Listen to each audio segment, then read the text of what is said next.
With blood and rage of crimson red, ripped from a corpse so freshly dead, together with our hellish hate, we'll burn you all.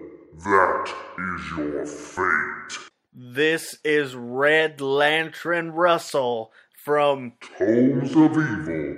And you're listening to Sector 2814, a Green Lantern podcast. Hi, this is Phil, and I'm here to tell you all about the Capes and Lunatics Patreon. Don't miss out on our comic book creator interviews, including our monthly Chichester chats with comic book legend D.G. Chichester, superhero movie brackets in our search for the worst comic book movie of all time, and many, many more specials, all completely uncensored. Access starts for $3 a month, full video when you pledge $5 a month. Check out the link in our show notes or go to patreon.com/capesandlunatics. Hope to see you there. This is Luca Perich, and you're listening to the Capes and Lunatics Sidekicks podcast. In brightest day, in blackest nights, no evil shall escape my sight, but those who worship evil's might. Beware my power. Green Lantern's light. Hello and welcome back to another week of Sector 2814, the Green Lantern podcast. I am Phil. Joining me as always, Master of the Core, it is... I am Will. Hi, everyone. And it's just the two of us because, like we said, Matt Cohn has been banished to the far sector for the next couple weeks. So hopefully he's traveling safe. He's just sitting on some asteroid somewhere with that radar gun. Yeah, trying to catch some speeders. All right. I don't know where we should... Oh, I was going to say... I was thinking of one or two things to talk about. Okay, we were talking Green Lantern 8 before we jumped on, kids. I was like, wait a minute, let's get this on the podcast. All right. So Will finally got Green Lantern number 8. So what did you think? So what were you saying, Will? Well, I think this is going to... I feel like this is going to read better in the trade. Yeah. Because, and we were discussing this before, reading it month to month with the story kind of, broken up into the two areas, Joe and John. Yeah. It feels like it's over almost when it's getting started. So, I think it's going to read great in the trade. It's a little bit frustrating month to month, I think, just because, I feel like just as it's starting to get going, boom, it's the end of the issue, and we're out. Yeah. But I mean, the story is still good. It's just, wanting to read the rest of it. Oh, exactly. And then I also finished, reading I got the Farscape trade. Far Sector. Wrong sci-fi. The Far Sector trade. And, I was impressed. I really liked the way it all wrapped up. I mean, the art was gorgeous and the writing was good. And then, I really liked the way that, she ended the series. Oh, yeah.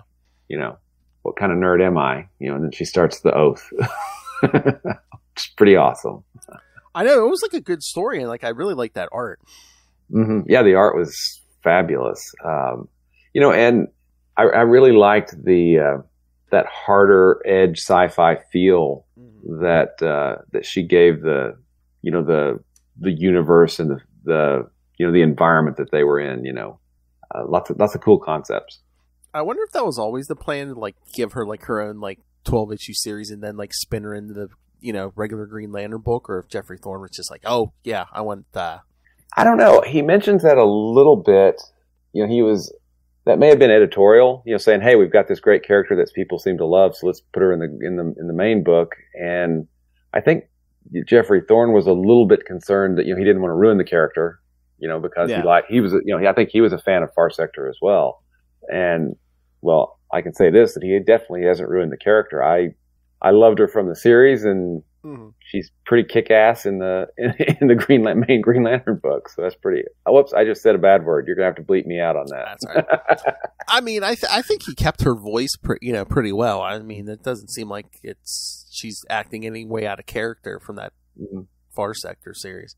Yeah, it's. But you're right. The art was.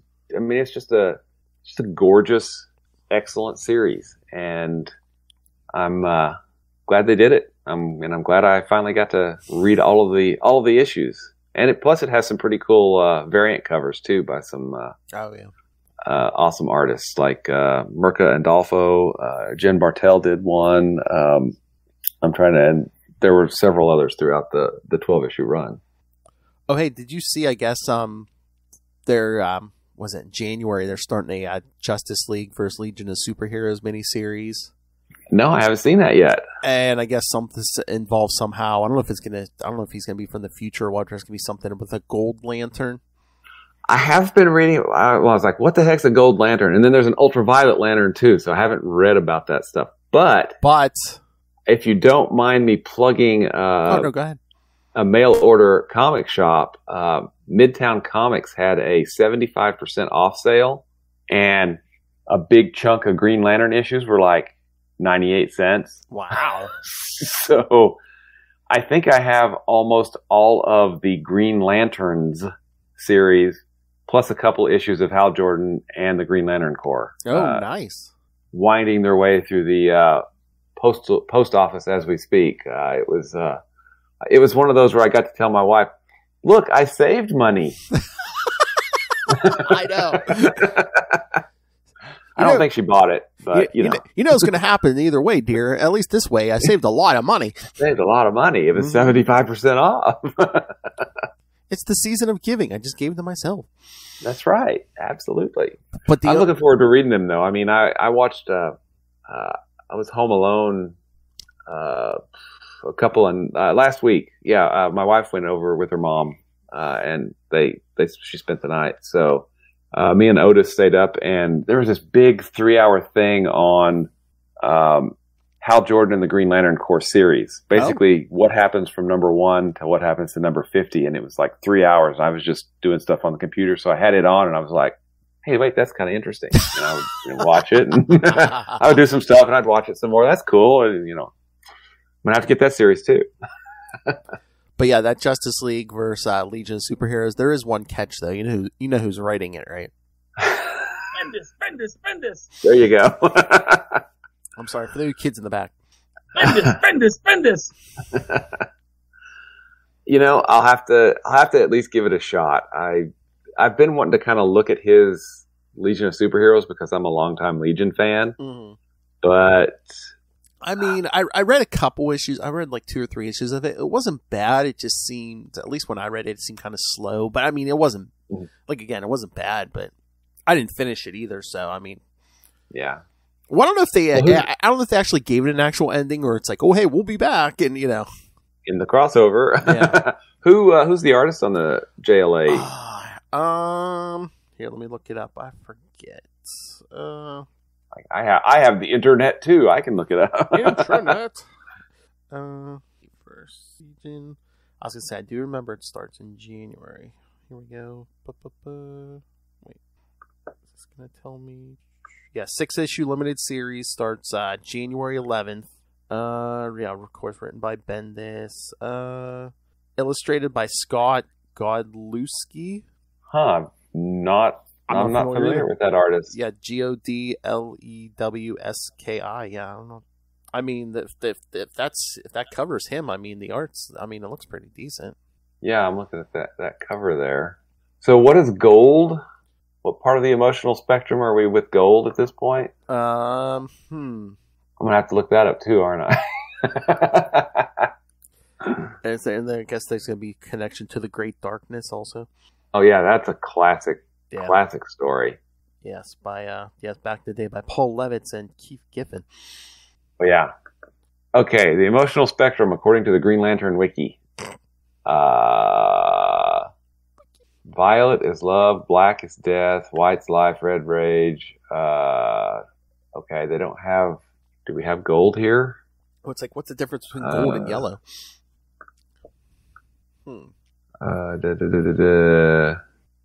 Okay, they don't have anything about gold, so I'm gonna have to try somewhere else. That's what I'm saying. They might not even reveal it until the series comes out. So I can't remember where I read it, but I thought it was something they were teasing. It's like, oh, it's a mystery. It's a mystery. Oh, okay. Gold Lantern added to the Lantern color spectrum. Let's see. Here, kids, this is the sound of one hand Googling. That's right. Or 2 hands Googling. Oh. ring is a standard issue flight ring. There's a mysterious gold lantern ring from other members. Happiness and joy. Happy, joy. Oh my. The gold ring can only be wielded by those who have known and expressed nothing but happiness and joy their whole lives. Okay. Their former leader has lived for thousands of years and thus became insane from a lifetime of bliss and happiness. Okay.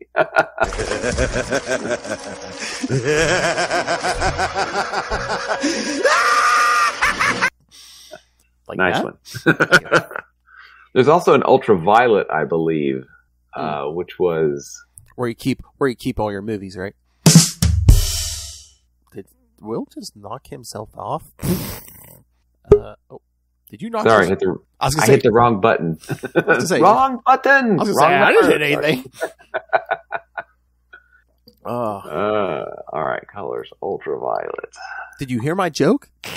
No, I missed the joke. Was it a good one? You said ultraviolet. You said ultraviolet lantern. I said, is that where you keep all your movies? Oh.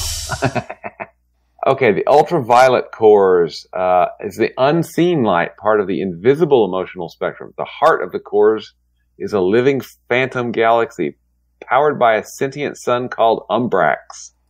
Bendis! The very first recruit of the new corps would be John Stewart of Earth. Oh, apparently this is Sinestro. Oh, wait, ultraviolet. Did they do something with that during New 52 or something? I think it was. Because it looks like it has Sinestro, and they tap into primitive impulses of sentient beings to strengthen the ring user and their construct. Oh, yeah. Ultraviolet. Were they like almost like purplish or? Yeah, they can tap into the raw, cruel, destructive, and deadly parts of a target and bring them to the forefront. Okay. Alrighty then. Well, cool. I know the 9. You know, I've got the 9 down of the emotional spectrum. These two I'm going to have to slowly incorporate in, and we're getting old. Sure we have to keep charts in front of us of all these spectrums. Exactly. Now, are we going to get promotional rings? There we go. Oh, there you go. Yeah. Hey, they put out Legion flight rings when Bendis' Legion number 1 came out, so maybe. Yeah, that would be cool. We would need an ultraviolet. Did they ever? I don't guess they ever released ultraviolet ones. I don't think. Was that wasn't part of the big sets they put out? I don't know. I don't think so. The sets are just the 9 rings. At least I think. When did it appear? John Stewart of Earth is pretty darn cool. Kids, this is what happens when 1, Matt Kona's not here, and 2, exactly. We go down the rabbit hole. We go down all the rabbit holes. and 2, there's a lot of Guy Gardner on the schedule for today. That's true. and Mullet Superman. Oh, don't you talk bad about Mullet Superman. Hey, so I love a man in a mullet. Slow down. We need this for drops. I love a man in a mullet. Nice. So do you have the full set of the promo rings? No. I got green. I think I just have green and white. Yeah, I just got green and white because I got like a flash ring back there. That Legion flight ring they gave out when Bendis' Legion Superheroes number 1 came out. Cool. I have 2 green ones. I forget where I got the other one, but I have one green one, with the circle around it, and then one that's just a symbol. Yeah. So cool. Basically one of the I think at the movie they had some. Oh, the Green Lantern. They had some the ones that light up. Oh, I think I took those. I've seen those online. Yeah. I think we've said it before, but I want to get one of those ones that come with the lantern, the light up lantern. I've been looking at those online and going, Well, they're expensive, aren't they? Because they don't make them anymore, right? Really expensive. They make a quarter size one. That's 1/4 size, right? Does it light up? And I think it lights up, but it's it's like $35 or $40, but I can't find a green one. I can find white and black and all the other colors, but I can't find a green one, which annoys me greatly. But yeah, I want a big ass regular life size one. Yeah, those are kind of expensive, and they do light up for sure. Oh yeah, please. All right, should we get? You can send those to Phil at Phil and Will. So anything else? Oh, did you watch the first 2 episodes of Hawkeye? Yes, we did. Those are pretty good. Oh yeah, I really liked it. Yeah. I mean, we had Pizza Dog, Tracksuit Mafia, Bro. Yeah. Bro. Oh my god, I love it, especially that like final part of it, like episode 2. Kate Bishop guy, no Kate Bishop not guy. Yeah. I just love her coming through the skylight. Found her, bro. Let me talk to your manager. He went full Karen on him. I know, he gave her the full Karen. Your middle management. I want to talk to your manager. Rogers the musical. Oh my god, yeah, that was.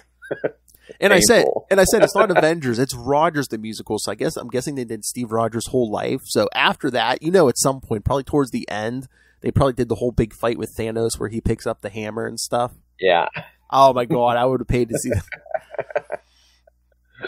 And then I don't think anyone in the MCU. I mean, they haven't even told us what happened to Steve. So is it just like, oh, they just like, oh, no one knows what happened to him. He's living on the moon. He's on the moon. Living on the moon, yeah. According to Falcon and Winter Soldier, right? We've got. Oh, you did go see Eternals, or that's coming up next? Or no, I saw Eternals. Yeah. Oh, okay. Yeah, I know the next one's Spider-Man. Oh yeah, that's the big one. Oh yeah, multiverse. That's the big one. And I believe I saw an article that I guess Tom Holland signed on for 3 more movies. So. Yep. So the marriage of convenience between Sony and the House of Mouse is going to continue. Hey, would you like to make more money? Hey, us too. Mwah, kiss. Would you like to make a buttload of money? Yeah, us too. That's one of our dreams. How did you know? That's why we hired this young kid so he could, do this role for 10, 15 years. Come on. Uh-huh. Absolutely. Yeah, so he's going to be the longest running Spider-Man then. Mm-hmm. Well, I mean, technically the other ones are, if they're going to show up in this one, right? Oh, yeah, but I just mean he's going to get more movies than anyone, yeah. Yeah. Nice. Let's see. So Hawkeye was the latest. Trying to think. I believe what else I got. And I believe the week as soon as Hawkeye ends, the next week Book of Boba Fett starts. I believe. I think it's like the last week of December. Cool. Yeah. So good stuff on Disney Plus. So yeah. So I mean, there's going to be no from now until at least sometime in January. There's going to be no break, which is fine. Good stuff to watch on the on Mouse TV. Oh my god! I can't believe we got Swordsman in Hawkeye. Huh?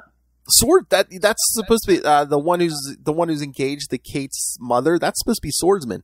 That's supposed to be Swordsman. Yes! I did not catch that. Oh yeah, I even looked. Yeah, it names him on IMDb and everything. Yeah, I mean you didn't recognize the cheesy mustache. Yeah, it's Swordsman. That's why he wanted Ronin's sword. That's why there's swords all over the apartment. Yeah. Okay, I totally missed that. Nice. That's like someone at work was asking me, like, is he going to be Hydra? Is he going to be good? Is he going to be bad? I'm like, oh, it could go either way. Well, in the comics, bad, then not so bad. Yes. And then dead. He's going to marry a plant. Or no. Right. Or is he wait, did he die and come back as a plant? Yes. Plant, right? And then Mantis. He married Mantis and he was a plant. Yes. The Kotati, is that it? Kotati? I think so. Yeah. Well, that's some. I don't see them doing that in the MCU. No. I really don't. A little too metaphysical and weird kind of thing. Yeah. All right, we're 20 minutes in. Should we get to these issues? We should probably get to these issues. And the first one, Guy Gardner Warrior 29, is just. It's got great art by Phil Jimenez. Oh yeah. It's got every character that you could possibly imagine showing up in it. I think he's like the king of like the big group scenes after George Perez. Oh, I think you're right. Yep. In fact, his I think it came out this week. Wonder Woman Historia, the Amazons. Oh, what, this week? I think it came out, or I think it comes out tomorrow. Okay. Yeah, I think it comes out tomorrow. And I've seen some preview stuff on it. Gorgeous looking. I mean, and the writer is. Kelly Sue DeConnick, I think. Oh, okay. Okay, yeah, I wrote a lot of Captain Marvel, yeah. Yeah. So that's something to look forward to. I've heard a lot of really good buzz about it. Yeah, I might have to check that out. Because like I said, Lilith put me on the Wonder Woman Black and Gold, and that was pretty good. Yeah, and I need to catch up on some of those. I've heard there's some really good stories there. Yeah, again, it was just that every issue is a bunch of short stories. So yeah, I mean, it's pretty. All those ones, like like the Batman Black and White, Superman Red and Blue. It's like if there's something in there you don't like, odds are there's like another story in every issue that you're gonna like. Yeah, exactly. Oh my God, did you see? Marvel was doing that with like Carnage, Wolverine. I think did Deadpool do the last one? I think Deadpool might have had its last. It was like Black, White, and Blood. Yeah. Coming soon. I don't know if it's this month or December or January, but Elektra gonna get Black, White, and Blood. Yeah. That makes sense. Probably because yes, Devil's Reign is coming, kids. I wonder what that's gonna cross over with or something. Oh my god! It's Daredevil. I mean, there's an issue with Spider-Man. Moon Knight's gonna be in Moon Knight and Spider-Woman are in there. So I wonder who they're pandering to. What the heck? Do we know anybody that maybe does a podcast for Moon Knight and a podcast for Spider-Woman? Nailed it. Yes, who does both those podcasts? The Hard Master. No, I thought it was weird because like there was supposed to be some Luke Cage miniseries as part of that Devil's Reign, and it's like they canceled it. And I'm like, I thought if you were part of a big crossover like that, you were like bulletproof, but no, they like canceled it for some reason. Weird. Yeah, I'll have to read about that. I mean, unless there was a problem with the creative team, or I don't know, but. As I said, I thought that was like their license to print money. If it's like anything part of a big event, it's like, oh, better pick these all up. Gotta catch them all. I mean, they put out a big checklist and all the I forget, was it like 3 issues of Luke Cage or something? But yeah, now they're not doing it. I'm like, what? They can't commit to 3 issues? All right, kids. I know. We're dragging this out. Yeah. All right, Guy Gardner, Warrior. 29, March 1995. With a fold-out cardboard cover or cardstock cover. Oh yeah, because you got the doors, and then you see another cover with like Superman sitting at the counter, and everybody else there. Yeah. All right, did you see the title of this issue? I forget what it was. What is the title? It's My Party, and I'll fight if I want to. I remember that now. Yes. Lord. Let's see. Writer Bo Smith, like we said, penciler Phil Jimenez, inkers John Stokes and Dan Davis, colorist Gene D'Angelo, letterer Albert de Guzman, and editor Eddie Berganza. I mean, I enjoyed this, and Lobo even showed up, so that's saying something. Oh yeah. Oh my God, maybe I should take 5 minutes and just read I have the list of everybody who shows up in this issue, and it's massive. All right, take a breath, man. Do it. All right. Of course, Guy Gardner, Aricia, Buck Wargo, Joey Hong, Lady Blackhawk, Rita Muldoon, Tiger Man, Verona, Bane, Darkseid, Dementor, Desaad, Goldface, Lobo, Mad Hatter, Poison Ivy, Riddler, Scarecrow, Two-Face, Ventriloquist, Ambush Bug, Angel and the Ape, Animus, Aquaman, Orion, Arsenal, Artemis, Adam, Big Barda, Black Canary, Black Condor, Blackthorn, Blood Pack, which is Ballistic, Geist, Jade, Loria, Mongrel, Nightblade. Hey, our buddy Nightblade showed back up. Razor Sharp, Sparks, Blue Devil, Brainiac 5, Captain Atom, Captain Marvel, Cat Grant, Cave Carson, Challengers of the Unknown, which are Ace Morgan, Red Ryan, and Rocky Davis, Congo Bill, Damage, Darkstar, Detective Chimp, Dolphin, El Diablo, Fastback, Fate, Flamebird, Flash, Forever People, who are Beautiful Dreamer, Big Bear, Mark Moonrider, Maya, Seraphim, and Viking, General Glory, Geoforce, Green Arrow, Green Lantern, Gunfire, Hawkman, Hero Hotline, Impulse, John Constantine, Judo Master, Katana, Legion, Light Ray, Lois Lane, Loose Cannon, Metal Men, Mirage, Mr. Miracle, Nightshade, Nucleon, Oberon, Obsidian, Orion, Panther, Phantom Lady, Pied Piper, Plastic Man, Question, Rex the Wonder Dog, Robot Man, Red Rocket, Sea Devils, Sentinel, Stanley's Monster, Steel, Superboy, Supergirl, Superman, Swamp Thing, Technocrat, Terra, Tiger Man, Thunderbolt, Wildcat, Zatanna, And let's not forget Bruce Willis, Arnold Schwarzenegger, and Sylvester Stallone. Take a breath. And that's just the cover. Sorry. No. Yes. Oh my God. All right. So, how do all these characters? Because Guy Gardner holds the grand opening to his Warriors Bar, which is attended by dozens of the top superheroes of the day. But things get out of control when Guy starts fighting Captain Atom, and the violence only escalates with the arrival of Lobo. Absolutely. Oh my God. So what? So he was mad at what? Captain Atom? Because what? He blamed him for I don't think he told him that Ice died. Yeah. Well, he was mad at the whole Justice League, but he took it out on Captain Atom. I mean, swats him through the roof. Poor Captain Atom. You know, he got the finger put on him when it was leaked about Armageddon 2001, so he became Monarch. You know, well, he was supposed to, and then then they made it Hawk, yeah. I mean, they really haven't done Captain Atom. They really haven't done a lot. I mean, they've given him like miniseries and stuff, but I don't think they've really done as much with him as they did, like, you know, late 80s, early 90s when he had that ongoing series. Yeah, that ran. It was like 50, 60 issues. I mean, I think it was like 50. It was it 57 or something like that? Yeah, they got like I think at least 2 annuals, maybe something like that. Yeah, but yeah, I mean, I don't know. I don't think they write him good a lot of the time. So what is this? The events of Metal Men Volume 2 were declared a psychotic break in Will Magnus's head, according to 52. The standard origin and nature of the Metal Men is still intact on New Earth, and Magnus was never Viridium. Okay, well, I think in one of the Metal Men miniseries they were humans. They were revealed to be humans and not AI or whatever. That I don't remember. He might have had a robot body. He might have had a robot body too. Yeah. But yeah, that whole series was a psychotic break, kids. Pick it up. Let's go read it. Should we reboot it? No, let's just say it had a psychotic break. Yeah. Yeah. Just it was a dream. It's all a dream. All a dream.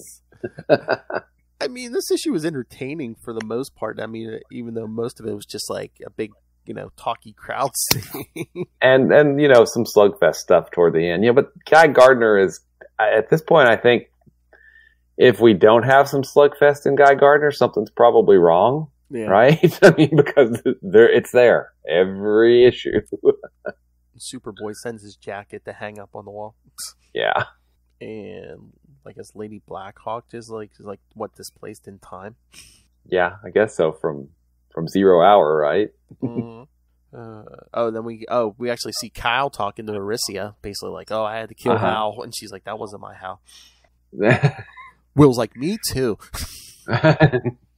Not mine either. Who actually does he show up this issue? I think it might be the next one. Next one. He shows up the next issue. That's right, because Guy's not there. It's thirsty walking across the country. He walked quite a ways, didn't he, from Texas to New York? Was it? Yeah, it was something. It was something like that. Yeah. Well, I think he hitches a ride at some point, but yeah. But yeah, you can't say Slugfest without Lobo. And of course, who's one of the only people who can get in between them? Superman. Yeah. And finally, Lobo just drinks himself into unconsciousness. Yeah, but yeah, I mean, again, it's just a huge characters all over the place. But yeah, Jimenez's art is great. It's always great. Oh yeah, and I was a little bit weird. I mean, if we can kind of maybe dovetail into the Action Comics issue, where this issue ends and where Action Comics begins, don't really kind of match up much. I always wonder how much like communication there is. Like maybe it's just like, oh hey, guy's gonna go crazy and show up in Action Comics, and then he's gonna take a cab. That's all they tell the Action Comics writer. Yeah. But no, I had this on the schedule like sooner, but then I like read this issue. I'm like, wait a minute, because the first page we get Darkseid, and he's like, oh, my continued surveillance of the Green Lantern. And then they mention issue 61, which we covered last week. So I'm like, oh, okay. Editor's note. What are you going to do, Darkseid? Nothing. I'm just going to watch. I like to watch. I'm like, if you're that worried about it, the dude's been on the job 5 minutes. Go kill him and take that ring. You know, even if it don't work for you, it's like, oh, guess what? I Whatever. have the ring now. I'll just put it in a vault somewhere. Yeah. There's only one Guardian left. Yeah. What if what if Darkseid did that? Would Hal come for that ring? Like, give me that ring. Give me that ring, you stone-faced gargoyle. Because Hal wants that power, and he's the only other one that ring will work for. So, following along, we should do a ring lineage at some point. You know, so Hal had his ring till he lost it, and it was replaced by the one from Malvolio, right? Yes. Okay. And then he destroyed all the rings. Yes. And was completely and utterly helpless for like 5 minutes standing in front of the central power battery. You mean when him and the Guardians are chit-chatting? Yes. Yeah. Anyway, destroys all the rings on the planet because there's just those Green Lanterns on the planet. There are apparently still rings out there everywhere else. But then Ganthet reforms Hal's ring and gives it to Kyle, right? Yeah. Mm-hmm. But then if we jump to Rebirth, there's a ring that Hal made secreted away that Green Arrow has, right? Yes. Yeah, because that was actually in the Green Arrow book. Was that one Meltzer was writing it? Yeah, because I know Oliver Queen's like going around after he comes back from the dead. He's like, oh, I have all this stuff floating around that, we need to keep better track of. But yeah, one of it is like, he's like, oh, Hal gave me this old ring for emergencies or something. Yeah. In case of emergency, break glass. Yeah. Which I don't know if after Emerald Twilight, I don't know if it even worked, but. But then at some point, all the rings, or at least Hal's ring, gets destroyed, and he forges his own, like in Hal Jordan and the Green Lantern Corps, I think. Yeah. Post New 50, so that'd be Rebirth, maybe? I think, yeah, it might be the beginning of Rebirth, maybe. Which is why his ring still works, because it's not a standard issue DL ring anymore. Yeah. Just like Joe's still works, because it's not a standard issue ring either. Okay. Yeah, who knows where that original ring got to, or at least Malvolio's ring? Because even in the beginning of New 52, it's like the Guardians, I think they take Hal's ring and they give it to Sinestro. Yeah, which is... Because Sinestro's like a Green Lantern again for 2 seconds, beginning of New 52, yeah. And that's something I'm really interested in reading, because for a while I kind of had to stop reading as we moved. But War of the Green Lanterns was kind of the last I remember sort of reading, and then New 52 started, and that was a good jumping off point for a lot of things. And if you want to confuse the whole ring thing, remember, after the whole, we'll get the, when past Hal comes and gives Cal that ring that can make other rings, and so... Then it gets even more confused. Yes, and then there's just multiple rings floating around. Yeah. Jade gets one, yes. John Stewart gets one. Yes. He shouldn't need one, but anyway. I know. So it's, but, you have a point. Emerald Twilight, like we said, he crashes that ring, Ganthet reforges it, but somehow it still works for Hal. Yeah, I don't understand. The yellow impurity's because gone. Because he has all the other power? I don't know. The yellow impurity's gone, the 24-hour thing is gone, but Hal can still access that ring. Uh-huh. You know what? I don't think Jeffrey Thorne's going to go this far, but you read the end of you read the whole Green Lantern 8, right? It's like, what if this was like some kind of conspiracy? What if the Guardians wanted Hal to blow everything up? For some reason. I don't know. Then that would play into that. It's like, oh, well, hey, leave him that back door where Hal Jordan can access that ring. I don't know. That seems reckless even for the Guardians. And they've done some pretty reckless crap, right? How dare you question them? They've been around for millennia. We're going to go hang out with the Zamorans later. Peace out. Yeah, any more reckless than that? Oh, hey, let's leave the fate of the universe in the hands of, a couple Earth people, including Guy Gardner, a chipmunk, who got hit by a bus. a teenage girl with an adult body. Yeah, Yeah, totally. It makes perfect sense. And let's make Gnort a Green Lantern. Well, no, they didn't make him one, but they're like, let's let him keep his ring. Yeah, okay. See, come on. You want your Agent of Chaos. There you go. There's chaos. I'm telling you. Furry chaos. He gives me his bone. All right, should we jump to the Action Comics issue? You bet. All right, so yes, it seems like Guy's powers are running out of control, so he hops in a cab to Metropolis. Can he not fly? I mean, can he fly with these powers? I don't know. I mean, it looks like he can grow a backpack. He can grow guns. I mean, true. But no, it seems like he runs out of the bar. You know, his body's all out of control. But meanwhile, in Action Comics, like you said, he's in a cab. Right. In a tunnel. Yes. All right, kids. Action Comics 709 from April 1995. Crime Tunnel, or When Warriors Strongly Disagree. Writer David Michelinie, penciler Jackson Geis, inker Dennis Roddier, colors Glenn Whitmore, letterer Bill Oakley, editors Mike Carlin and Chris Duffy.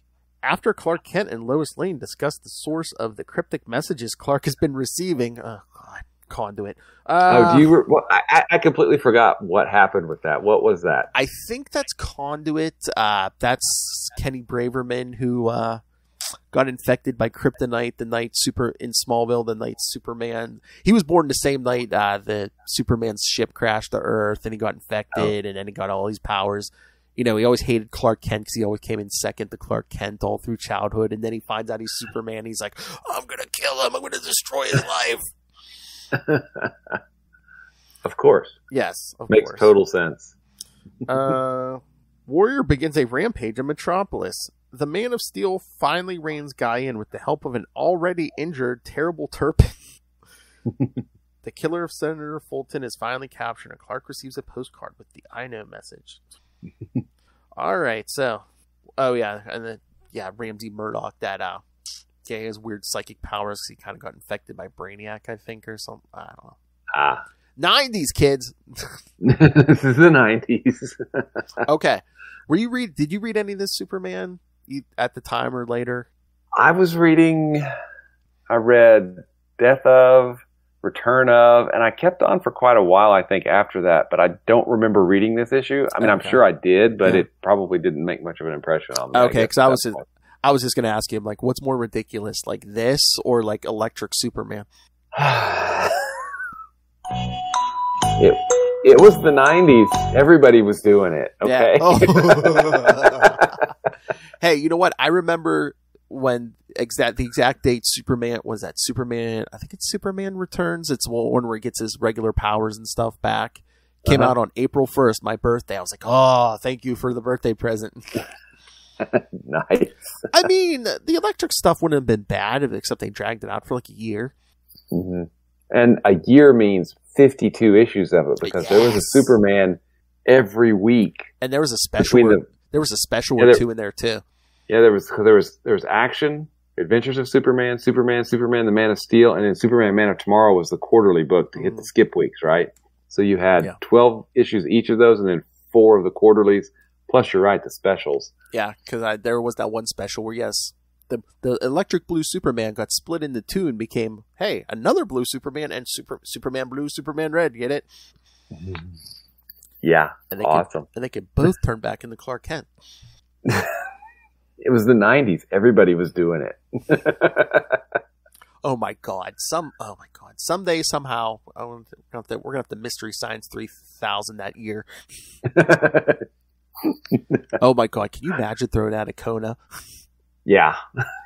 What? Who's this big blue guy? Scorn? What? What's going on here? I don't understand. Neither do we, man. It's like when they resurrected Superman and then like they did the whole electric thing. It's like they kind of sort of gave you an explanation, but it wasn't like, I don't know. They're kind of like, oh, hey, here's like a general description of what happened. Because it kind of became a victim of its own success, because then they had to have this event. Yeah. At least one big event every year. You know, what are we going to do now? You know, every year. And then they started to lose their meaning, as there were more and more of them. But, comic companies would never run anything into the ground. Yeah, no, just ask Ben Reilly. Who is back? Oh, yeah. Yeah, man, he just had a fight with, he encountered Morbius and now Kraven the Hunter. Going through the old rogues gallery, huh? Oh, yeah. Dr. Octopus is next. Hey, man, his first fight, man, he was fighting the UFOs. Yeah. Ooh, classic Hulk villains. I thought they got trashed by the Immortal Hulk not too long ago. They kind of did, but they were back. I don't know. Oh, hey, did you read? Did you get Hulk #1? I think was that come out last week. I think.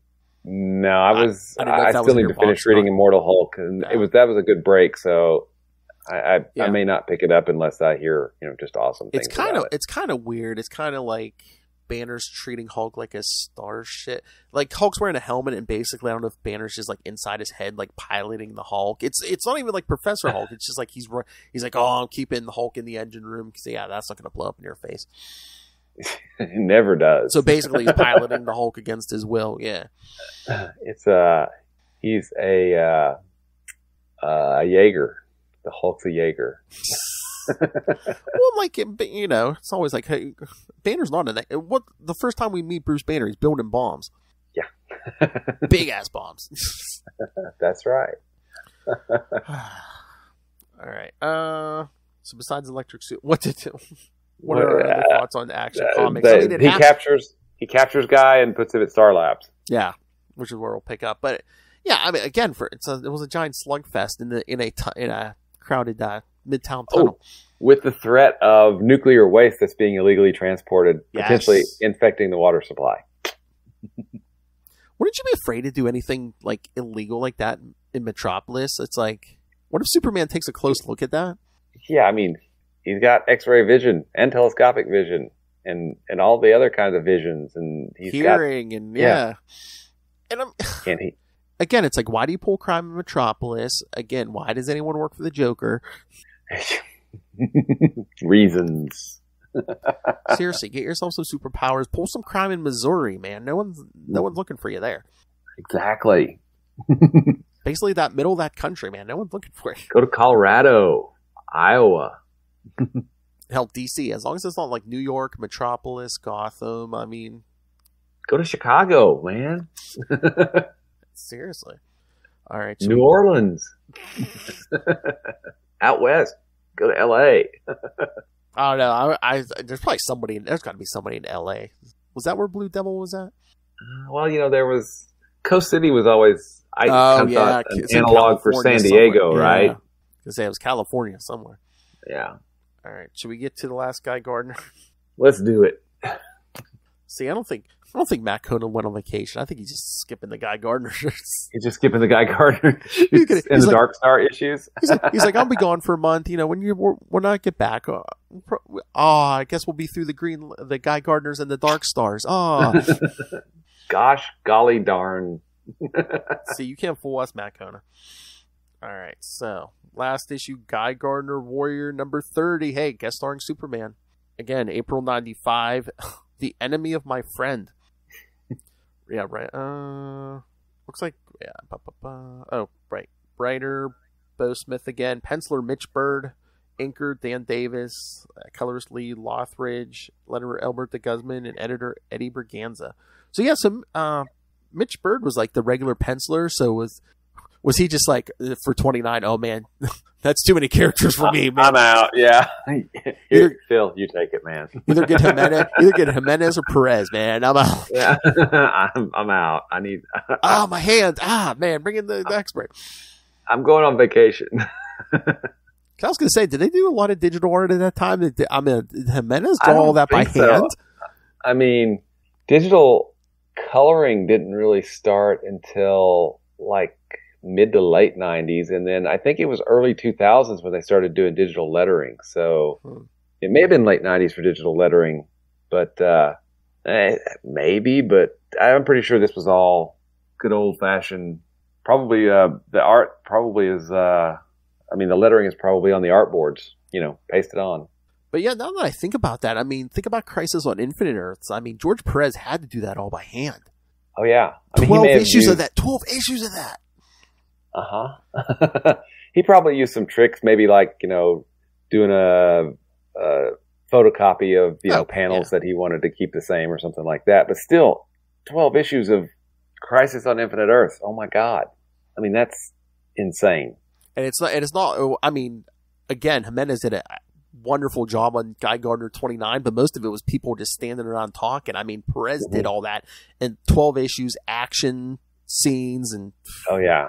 Well, and the looking back at 29, I felt like that it felt denser. I mean, I think there were, pretty sure there were more pages, if I remember right, but I think there were more panels per page too. It just felt like there was more stuff there, versus, the typical Guy Gardner issue has a pretty low, panels per page count, or at least it seems like it does. Lots of splash pages. Yeah. Lots of slugfest stuff, right? Oh, yeah. All right. Fight scene. I do not have a synopsis for number 30. No one bothered to do one. So basically, it picks up at Star Labs. Superman and Dr. Faulkner are checking Guy out. Oh, look, there's a splash page of him busting out of that thing they were examining him, screaming about the enemy. Yeah, and the enemy shows up and blows up like a carrier or some kind of battleship. What are they, the Torlock, or what was whatever the name of the alien race was? I can't remember what it was. I haven't read that far ahead yet, but it might have something. I think it might have to do with the crossover we're going to get to in January, Way of the Warrior. It's Guy Gardner, Justice League, and the Hawkman book. Oh, wow. Yeah. I'm sure I didn't read that. Goodness. But then we also get, this is where Hal shows up with Arisia, right? Oh, yeah. So basically slugfest intercut with bad guys doing bad things and Hal showing up and being all super creepy. I mean... Sorry, Parallax showing up and being super creepy. Yeah, there's at least one... I've already seen like 3 splash pages. The first was Guy breaking out of that thing, and then there's 2 of him slugging it out with Superman. Man, look at that Superman. Mullet Superman. It's a giant, huge arms, man. Party in the front. Business in the front, party in the back. But then Rampage gets in on so it's Superman and Rampage versus Guy. I guess showing how powerful Guy. Yes, but here it is. Yeah, Arisia goes to the Lantern Bar and Warriors, and there's Hal sitting at a table. She's like, I thought you were. He's like, I was dead. No, almost. He wants to talk. Oh, look at him calling her honey, man. What was that, around issue 30 something? I mean, he was just like, he didn't have time for it, and all of a sudden it's honey. Yeah. Like I said, Parallax shows up and is creepy. Mm-hmm. There we go. I know, he even puts her back in her Green Lantern costume. Mm-hmm. He's like, things can be the way they were. No, change it back. But he's like, tell Guy I said hey. I know. She's like, you killed one of your best friends. Again, Kilowog. Yeah. But he's like, things were better the way they were, but people tried to stop me. Wine. But he's like, yeah, I'll go, but you'll see I'm still a hero, and I'll prove it to you. You better read Green Lantern 62. That's right. And the final night is coming. Before that, we're going to get episode 50. We're going to get our Silver Surfer crossover. That's right. With some pretty cool art and a fun story. I mean, thank goodness. I mean, at least we'll give Kona some familiar reference to Silver Surfer. Yeah. So Arisia's just sitting there crying over Hal after he leaves, and then So we never see it. Maybe she did, but wouldn't the first thing Arisia should do be like, "Oh, hey, I saw Hal. He's here in New York. He's not dead." Shouldn't we let maybe the latest Green Lantern know, or Alan Scott know, or Guy know, or somebody, or everyone? Because remember Zero Hour? He tried to reset time. Yeah, and he tried to and he killed people. Did he kill anybody else in 0 Hour? Was it him or was it Extant? Half the Justice Society died, didn't they? That may have been it. I think that was Extant.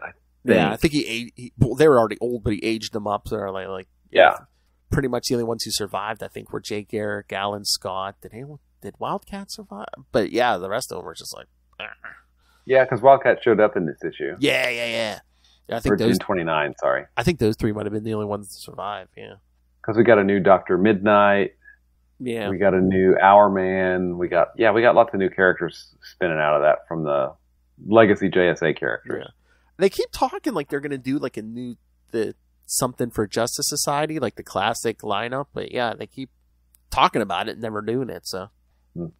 Oh, speaking of which, kids, coming in January, No More Comic Capers. Me and Lilith are going to be doing a Justice League and Justice Society podcast. Oh, cool! Very cool. And stay tuned, kids. What is it? In April, we're going to cross this show over with that one when we all cover the first 4 issues of JLA. What, JLA? There's a Green Lantern in JLA? I'm shocked. Yeah, Kyle Rayner. It's this whole fight with Guy, Supergirl. Well, it's Matrix Supergirl, so they calm Guy down. She takes the form of ice. Yeah. I mean, again, it's the 90s. I still don't think we got it, but I was so waiting for, some one panel of Guy going, ice, ice, baby.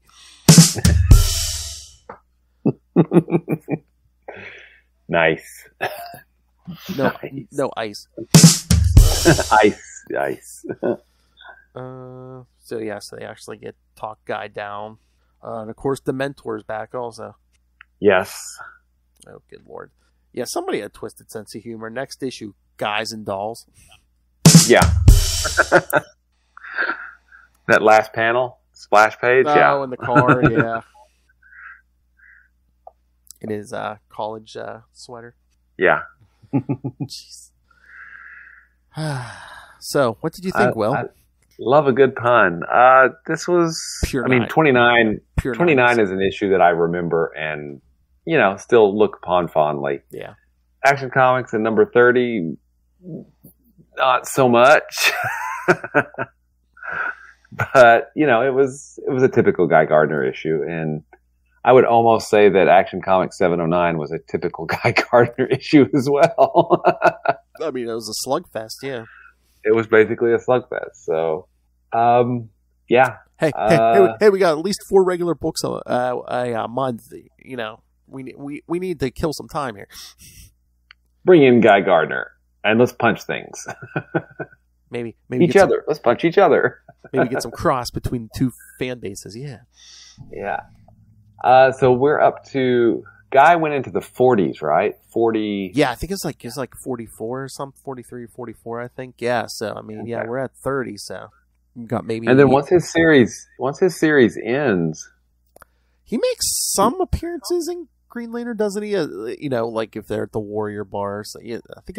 But otherwise, I mean, he once his book's canceled, he kind of goes dark until he does show up in Green Lantern. You're right, a couple of times, but then it's some of the crossovers. He our worlds maybe in the at background war or something. Yeah. But otherwise, he doesn't really start becoming somebody that we see regularly until Rebirth, right? Yeah, he's more like a supporting character, yeah. So yeah, we got like a year maybe left of the Guy Gardner book, less of Dark Stars. Mm-hmm. So yeah, like I said, after a while, man, it's going to just be a lot of the Green Lantern, Justice, they don't even have a lot of Justice League on there, but yeah, like a lot of the Green Lantern book, every so often. And we don't really see much of the Dark Stars after it gets canceled. Just John Stewart and Donna Troy are like in the Green Lantern book. Yeah, besides that, I don't remember seeing any Dark Stars. And let's see, were they? I mean, I know they were used in the Grant Morrison run. They were, changed their name to Black Stars. Yeah. And then we see them, I think, in Hal Jordan and the Green Lantern Corps as Dark Stars again, which are kind of like robotic suits that take people over. Or something. Yeah. But that's they were there and then they were not. True that. All right, are we done with these? I think so, man. All right, I kids. think so. Hey, look, we're about an hour. Okay, good job. Perfect. We didn't go too far down the rabbit hole, right? We still got a couple weeks. All right, so next week we're going to be covering Green Lantern plus Ray #1 again, and the return of Dr. Polaris. All right. Oh, again? Yeah. Guy Gardner, Warrior 31, and Kyle Rayner's guest appearance in Aquaman #10. That reminded me of the Aquaman gag in number 29. Oh, yeah. Are you going to ask him about it? No, I'm going to. What's with all these beards? I know people were just like egging Guy on. They're like, "Oh, you're gonna say something about his hand? Are you gonna say something about his hand?" Yeah. He should have been like, "Even I'm not that big of a jerk." Yeah, not anymore.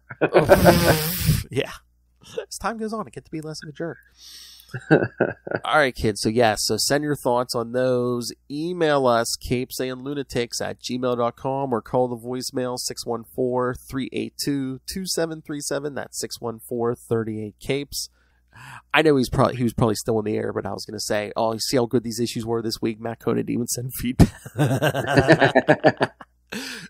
No, I'm sure he was in midair at the time. All right, kids. So so send your email or hit the voicemail.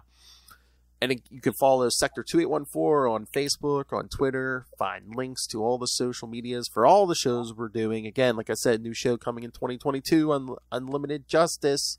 So find links to all the social medias, like I said, our Facebook fan groups, including Book of Oa.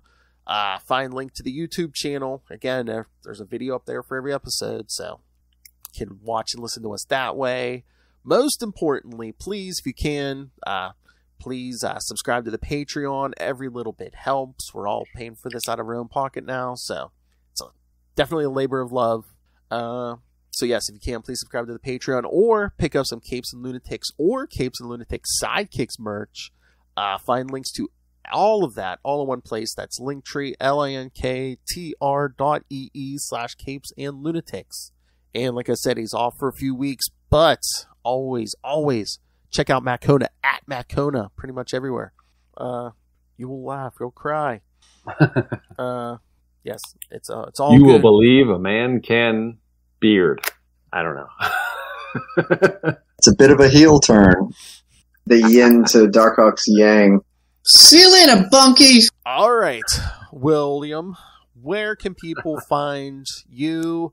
Crossover Division. Hey, I hear Crossover Division has a Kickstarter going for issue 3, right? We do. It's currently live. We've been going for a day now, and we are 55% funded, which is pretty awesome. I'm very happy about that. So still got 29 days left. Okay. Oh, 29 days. Okay, so when this hits the podcast in like 2 weeks, kids, yeah, it'll still be going. It'll be live. Mm-hmm. Jump on there, kids. So you can find me at Walred. That's at WALLRED at Gmail and Twitter and Facebook and probably Instagram and some of those other, trendy places. You can also find out about Crossover Division at crossoverdivision.com. And if you want to see the Kickstarter, you can go to crossoverdivision.com/Kickstarter or /KS, and it'll take you to the currently running Kickstarter.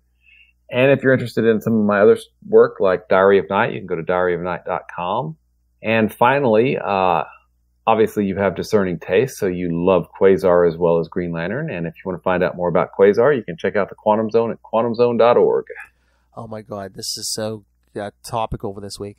Hey, boys, you look at the party? I love the party. I hope it's going somewhere nice. I am God. Love it. All right, kids. I'm back next week again. Green Lantern plus Ray, Guy Gardner 31, and Aquaman number 10. Spoilers, it takes place underwater. We're still not going to ask about the hand, though. Okay. Talk to the hook. Right, gotta remember that for next week. All right. So yes, kids, send your feedback, please. We're lonely here without Kona, so send some audio, kids. We are feeling Kona. Puns accepted. All right. Join us next time, and remember, unlike Guy Gardner, we will not card you at the door.